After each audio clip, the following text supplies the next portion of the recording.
Бүгінгі сабағымыздың тақырыбы болашақтың кітабы. Оқу мақсатымыз шығарманың тақырыбы және негізгі ойды анықтау, автордың ойын мәтін деректермен келтіре отырып дәлелдеу. Ал балалар, алғашқы кітаптардың қалай жасалғанын білесіңдер ме?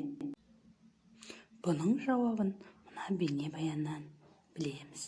Алғашында адамдар тек ауызша ақпарат алмасып, кейіннен түрлі бейнелерді тастарға қашап ойларын жеткізген. Сүйек, тас, ағаш олардың негізгі құралы еді. Ежелгі мысырлықтар батпақта өсетін папирус өсімдіктерінен жұқа материал жасады. Ол парақтар таяқшаларға оралып, орама кітаптар пайда болған.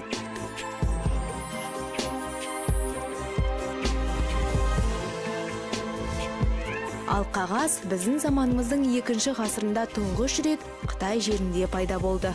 Алайда қытайлықтар оның жасалу жолын ұзақ уақыт құпияда сақтады. Неміс шебері Йоган Гутенберг 15-ші ғасырда баспа станогын ойлап тауып, кітап ісінде жаңа кезең басталды. Құрылғы минутына 500 белгіні басып шығаруға жарады. Әрине, ол кезде суреттер қолмен салынатын. Кітап жасау аса ауыр жұмыс болғандықтан шығар. Оның құны әрдайым қымбат болатын.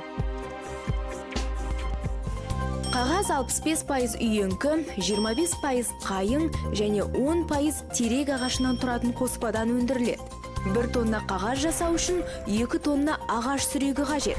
Әлемді қағазбен қамтамасыз ету үшін жер бетінде қанша ағаш шабылып жатқанын есептеудің өзі қорқынышты. Алдымен ағаш қабығы аршылып ұсақталады. Кейіннен 150 Цельсий градуста қайнатылады. Нәтижесінде талшықтардан целлюлоза пайда болады.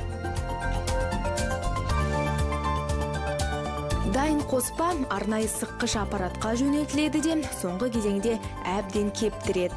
Осылайша дайын парақтар баспаханаларға жол тартады.